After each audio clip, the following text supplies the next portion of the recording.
Number 4, would Sean from Shaun of the Dead kick Chris Redfield's arse? Um, which Chris are we talking about? If we're talking about Roydfield, then I think that Sean would totally be able to outwit him.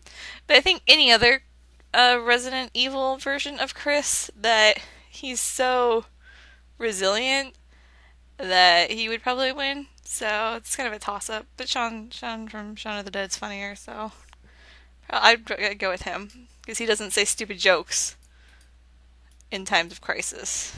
Well, he does actually, but anyway. And finally, 5 is the most awesome thing you've ever seen in your life. Probably. Oh, I know what it was. We went to Yellowstone National Park when I was 16, and every day that we were there, we saw something cooler, like with animals. And like the first day we were there, you see like bison or whatever, you don't think anything of it. And like the second day we're there, we're driving down a road, and like there's a bison like right outside the car. And then like it just kept getting more cool, and then we came home and there was a deer on our porch, and then, like the second to last day, we saw a black bear down in a creek, and she like came up and walked around in the road, and everyone went screaming and running, and that was pretty cool.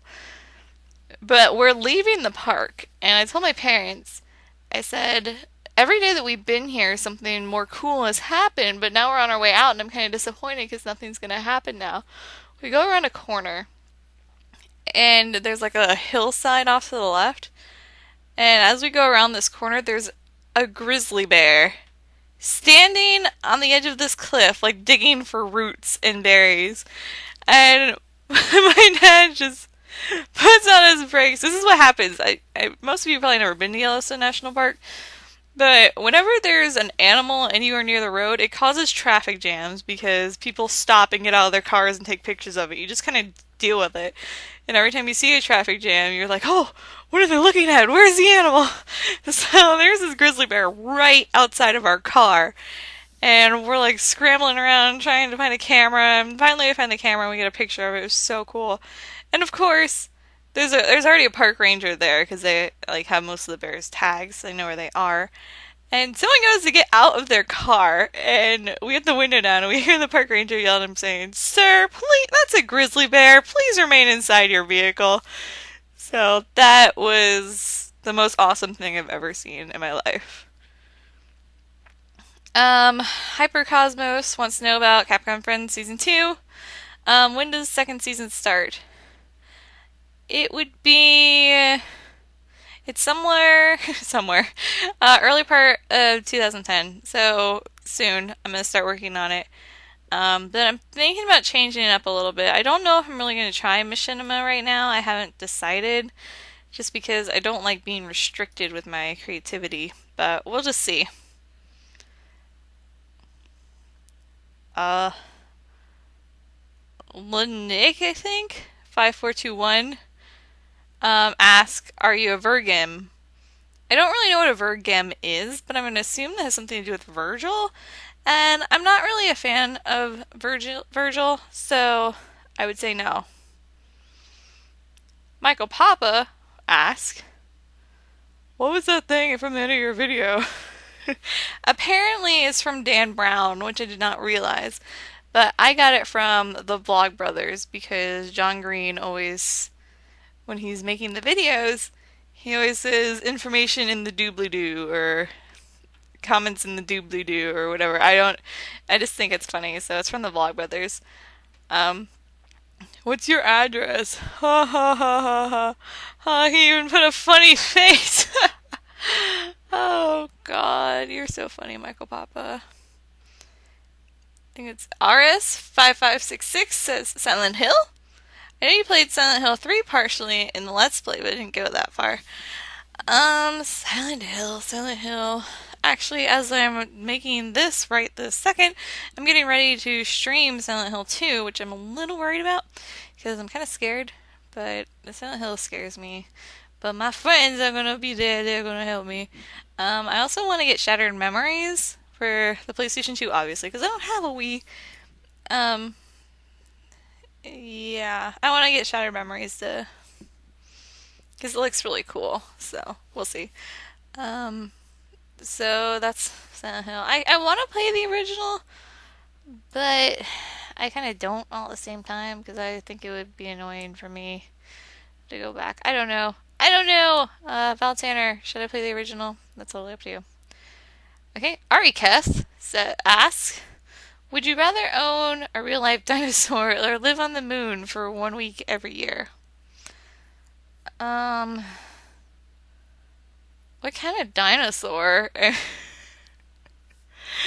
if it's like a long neck, then I would want a dinosaur because then I could ride on him and he wouldn't eat me.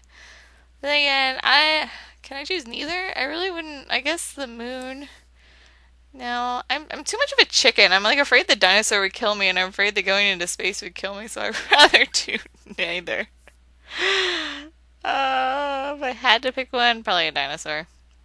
Number two, cake or pie? Cake. Number three, if you could go on a Pokemon journey, which Pokemon would you want to start with? My favorite Pokemon is Flareon, so definitely him. Number four, if you had 24 hours left to live, what is one thing you'd be sure to do? To call up everyone I can and tell them how much I love them. Which I do every single day. Like, I'm constantly telling people that I love them, but I try to live my life as in this could be your last day. So I try to do things when I can, which is why I have all these projects and they just keep piling up because I want to do so much while I can. Number five, biggest disappointment in 2010? Lack of hoverboards. Flying cars, too. You know, uh, Back to the Future made me hopeful, but we're not there yet because Back to the Future number two actually takes place in 2015. So we still have 5 years to get flying cars and whatnot, so hopefully we will. Um, but my biggest disappointment so far is that Final Fantasy Versus 13 still does not have a release date and probably won't for a very long time. So yes, that's my thing so far. Okay. Comet Freak 77 says, "Congratulations on your 2,000 subscribers. Number one, who would win in a fight between Leon and Chris?" Um,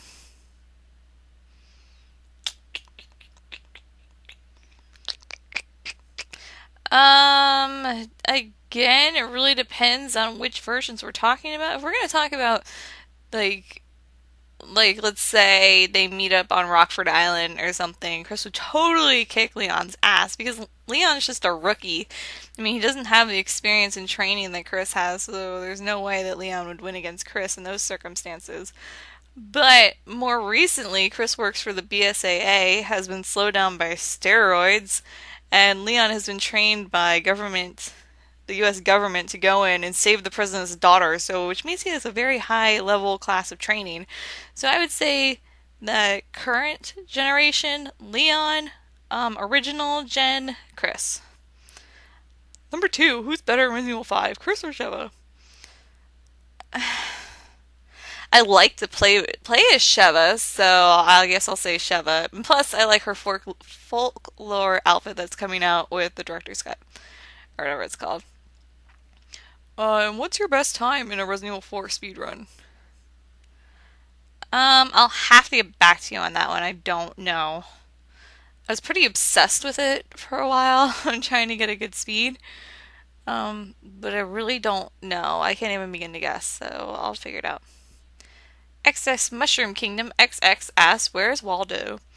Waldo is in a different plane of existence, so we can't actually see him, but really he's all around us. GamerCat09 asks, what's your favorite weapon choice ever in any game? The grenade launcher with incendiary rounds from Remake. If you watch my Let's Play of Resident Evil Remake, you will see why. I love that gun. Of course, it just makes the game very easy. That's probably why I love it.